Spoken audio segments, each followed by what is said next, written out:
Welcome to the Come Sit Down Show. In each episode, we dive deep into heartfelt conversations. So grab a cup of coffee, find a cozy spot, and come sit down as we talk friendship, family, Welcome and back to the Come Sit Down Show, where we're here with Ange and Ken and myself, Therese, again. And do we have a juicy topic for you today? We're going to get into having uncomfortable conversations and tough talks with your friends. Excited about it and wanted to get to know, Ken, we'll start with you. Why don't we talk a little bit about a time you've had to have some uncomfortable conversations or tough talk with some friends?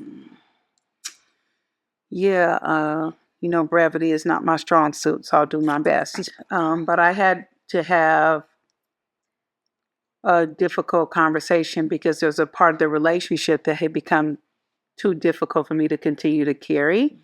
And the boundary was not honored. And I don't think there was any malicious intent. It's just that's how the friendship had always been. So she just didn't know how to switch it. So there was a time that the friendship was no more for 2 or 3 years. So unfortunate, but I was willing to take it to that distance based on what was happening. Yeah. But I think if I have a difficulty about tough talks, as assertive as I am in every other part of my life, I strive to be the caretaker of my friends' hearts. Yeah. So sometimes having a difficult conversation that may be necessary could be hard. I just had one this morning, ironically. I had to press through, So have enough love to go, okay, this is making me uncomfortable, but it's necessary. Yeah. And what about you? Gosh. Yeah, I've actually had to learn to have them Yeah. instead of avoidance, Yeah. instead of, not having them. I've had a few actually tough conversations just this year. And I believe, and it all to me, I know it does. It stems from our foundation. It stems from our maturity. So as we mature, there's some things like, I love you, I want to keep you close. However, this behavior can't come with you. And I can't make the behavior in you go away. So that's something that has to be discussed and built. Because again, as we talked about in the other episode, I no longer will allow dysfunction to function, even if it works with other people. It's not.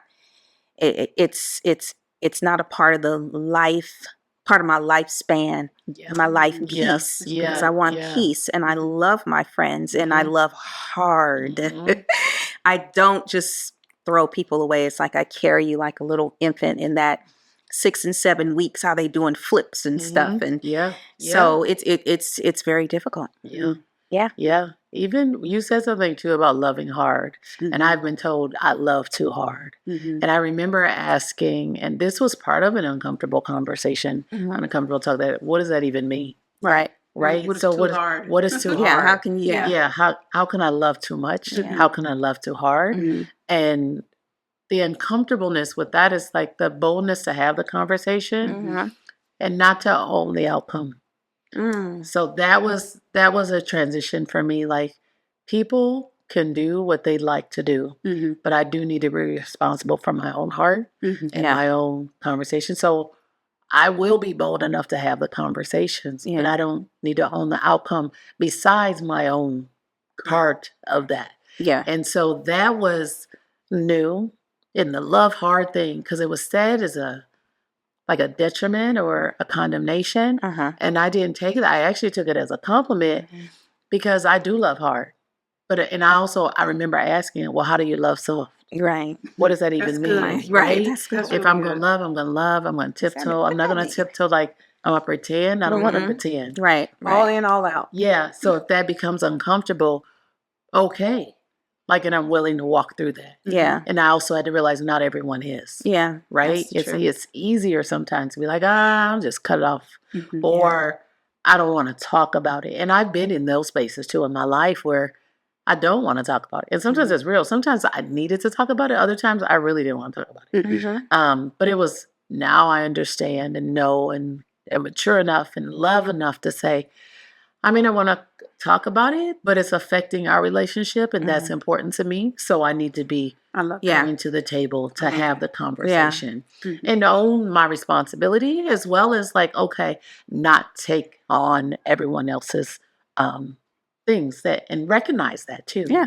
Love people for who they are. Yeah. And not for who you want them to be. Want them to be. That's What true. are I heard you say avoidance earlier. Talk a little bit more about avoidance and what does that look like? What is that netted? Has it worked for you? Has Yeah. it shifted? Now, I believe avoidance can come early on when there's a level of immaturity. Mm-hmm. Yeah. And I think at some particular point, maybe we've all had a level of immaturity. Mm-hmm. Yeah. And I think the avoidance comes in when it's just, oh, just forget about it. I'm just going to go pray about it. Mm-hmm. That's avoidance. Mm-hmm. That's avoidance. Yep. That's you're avoiding having a conversation. Yeah. Well, after you finish praying about it, your heart should have been changed. Mm-hmm. Yep. And then you still have to go and talk to that person. Mm-hmm. But even though, and you said something, when I did practice avoidance thinking that it was healthy, Uh-huh. it wasn't, because then it made things fester and it opens up a door for bitterness. It opens up a door for hate. Absolutely. It opens up a door for unforgiveness. So not just avoiding, oh, I'm just going to go hug someone and give it, oh, I love you. Number one, you're being deceptive. And that's adding to your avoidance. Yes. You're So- lying. Yeah. You're lying to yourself and others. Yeah. Absolutely. Yeah. Yeah. What about you, Ken? Have you dealt with avoidance or? I have. Uh-huh. Probably from the premise of not wanting to, I love this person. I want to be a caretaker of their heart and things like that. But avoidance, and you just talked about the word festering, it just would cause the situation to build within me. Mhm. It's also, Yeah. for me to elect to avoid means I'm also electing not to advocate for what I need in a friendship. Yeah. Yeah. So, Yep. and only I can own that. part. Yeah. Yep. I have to be my own voice. And if something is left unchecked or unaddressed, then where my mind is now in my life, so now I'm complicit in something that doesn't work Yeah. for me. Right. Yeah. So it just becomes even more uncomfortable Mhm. to the Yeah. place that I'm forced, if you will, to deal with it. I don't know if it's a tolerance level situation or if it just doesn't align with who I am as a person and a woman today. That it's like, this has become hard. And Yeah. friendship shouldn't be labor intensive, Yes. Yes. So Yeah. avoidance Yes. avoidance has cost me too much. Mm. Yeah. So That's something there. costs. With me, I would use it as a weapon.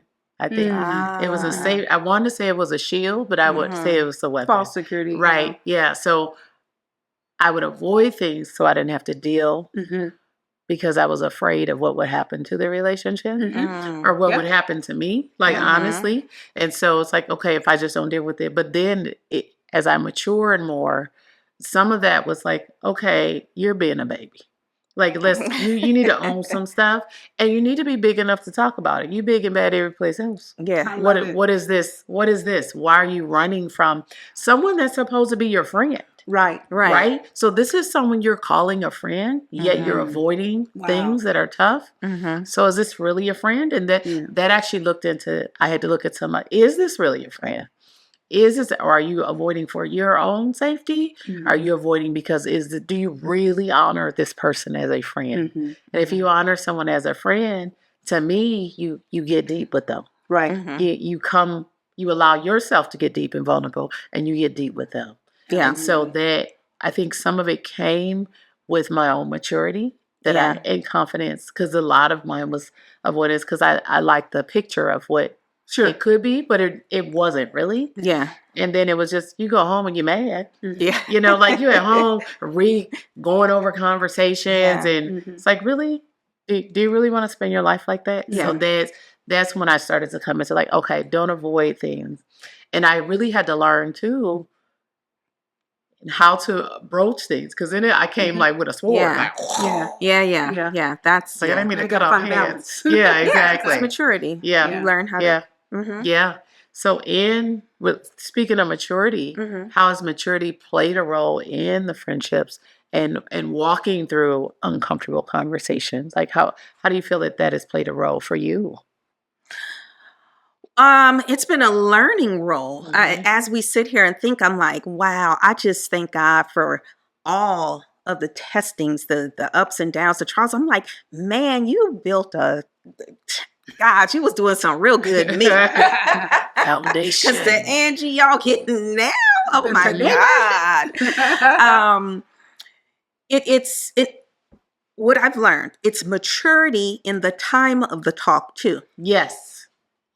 Maturity in the time, because some people just, and they just want to because that's all they know to do is fight with their mouth. So I'm going to, and it's like, that's not who I am. So no, when it's time for us to talk about it, I have to be ready.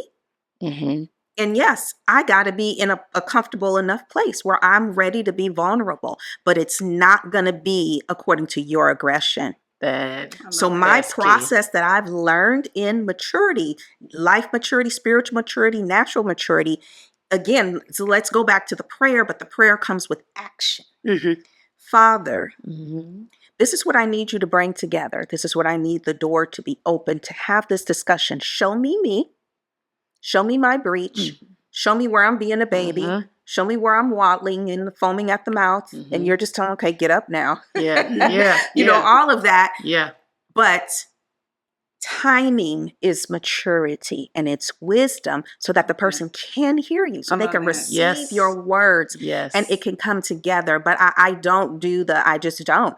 And this is something that I would not call avoidance for me. If it's going to be a verbal, combative, unhealthy discussion, we could talk later. That's not who I am. That's not my character. And I am not shifting me to satisfy your lack of ruling your spirit so that we can come together and do something. So, yeah. What do you say? We rule our spirit around here. We rule our spirits. That's good. Big time. Whatever you can. I think maturity for me is, as Angie said, has come with just growth. One of Angie's favorite words that I love, but just growth, lived experience, examining my own self, putting myself in the picture frame. Sometimes we can not even intentionally self-project, but you skip the step that says, did I contribute to the state of this situation? We don't pause and do that. So maturity has taught me that. And that's why I mentioned in a previous episode where, I don't throw people away. I'm a lot more benevolent, even if there's been a huge offense, because I attempt to always consider that, let's say that we have known each other, friends since birth, they live next door. So almost every life experience, if you will, we share together. You still have your own individual lens of reality. You still have gone through or experienced things, good, bad, or indifferent. And I may have had the same experiences, but the outcomes spoke to me differently. So I try to, and I've been successful by the grace of God, no credit here, in that endeavor to consider that we don't all look through the same lens. So instead of getting irritated, frustrated, you're not hearing. Some people haven't been taught to communicate. Effective communication, one of the principles is listening. But many people think communicating is simply only talking. So just for the majority, helps me pause, take a step back. What am I dealing with? And what I was gleaning from what you were saying was discernment. And is this the proper time? Is this the proper space to deal with that? It doesn't mean it's being ignored, but it's not going to be a fruitful discussion now. Exactly. I'll have to circle back. So I think all of that plays into maturity for me. We talked a little earlier in early episodes about breakups, but what about the uncomfortable conversations when there's been a friendship breach? I know you talk about, Ken, the breaches, and tell some examples on how you've yourself come to a place to be able to come back from a breach, or to have and I don't want to even say maybe the friendship could have shifted. It could have, but it was an uncomfortable conversation Yeah. because of a breach, real or perceived. Yeah. Something was uncomfortable in the conversation. Yeah. Tell me a little bit about some things that you've done or learned or experiences that, we've experienced. So, Kim, I'll always start with you. I think a great question. I think even if I've wiped the slate clean, my carnal mind, if I could say that with all due respect, doesn't allow me not to trepidate a little as we try to get back to a good safe space. Yeah. It's almost like when you were a child and you burned yourself on the stove. So now you have this connotative thought when it comes to the stove. Yes. So I look at it the same way. You don't expect it to happen again. We've talked through it. But if the situation was so egregious, I think just naturally, whether people say it or not, I don't know every person on earth, but I'm convinced that wholeheartedly, you ain't died. You didn't just dive in with 2 feet again. Based on, so I do that. Not that I'm not necessarily at all. I'm not trying to test a person.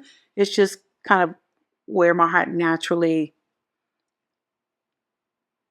I want to feel that I have permission to work back to, it could be a new type of friendship, a new type of intimate connection versus what we had before. But my heart needs to be comfortable. Not that I don't trust you off the bat. And where the enemy tries to play games with me is, you could easily divert back into, well, why didn't she say something? We were headed down trouble road. Right. Yeah. Right. Yeah. But we had to do that, detonate it. We're talking about it, we're coming back. But sometimes your mind will want to revert, like, well, you saw us going down the landslide and didn't say anything. Yeah. So I literally, in some cases, have to really intentionally counter those thoughts. Yeah. But I think going back to maturity, my maturity, lived experiences as a woman who counsels other women, I've been in different professional spaces. All of those things feed into, I just can't go all the way back here right off the bat. Yeah. Nothing personal. Nothing personal. It's my lived experience. So lived inherent bias. Yeah. That's the truth. Going back to A.R. Bernard, oftentimes, not oftentimes, but we must take a look, because we are spiritual women. We must take a look at, Lord, what are you doing here? Like, honestly. Yeah. Especially when I've had a few that's been like, where'd that come from? Yeah. I did not see that coming. Yeah. And I had to sit with him, although I was hurt, not offended. It's 2 different things. Yeah. 2 different I was emotions. hurt because of the heart place I had that person and where I was with that person. Correct. So what is this? This came like, he'll show us things, and we could think that this is just a carnal breach, but there are times where he does have to cause a separation for his good, which will still all work for both of our good. Right. And I've had to take a stance there and then say, okay, how do I have a healthy relationship with this person? Yeah. Because I didn't see this arrow. I didn't see this sword. That has been something new for me. So that being said, as a breach for me, I've had to say, is this something that the Lord has done? Yeah. Then I have to take a look. Okay, what type of conversations were you having?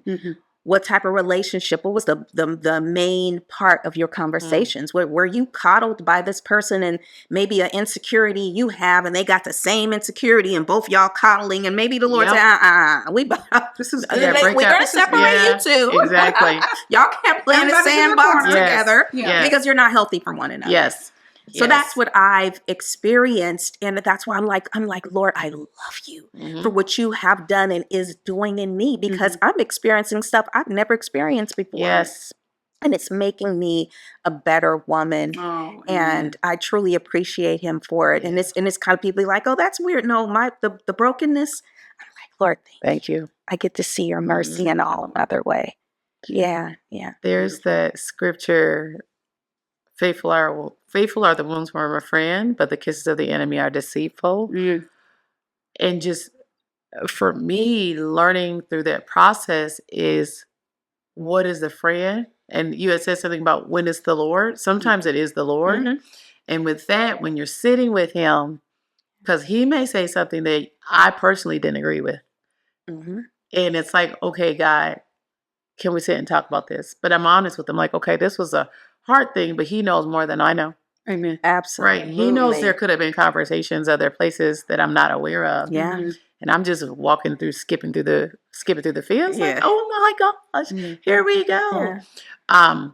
I think the breach to me depends on the relationship too before. And what I've learned now more recently is when there is a breach, I didn't understand what the relationship was necessarily, right? So the breach let me know this was the relationship all along. You didn't see that because you were skipping through the fields. Wow. That goes back to the lens you That's talked a about. reflection. Now Yes. that's a That's reflection. good. Yes. Yeah. That Yes. goes back to the lens Yes. you were Correct. talking about. Yes. So I could have seen things through a certain level, Yeah. and it wasn't reality. Yeah. And so, Yeah.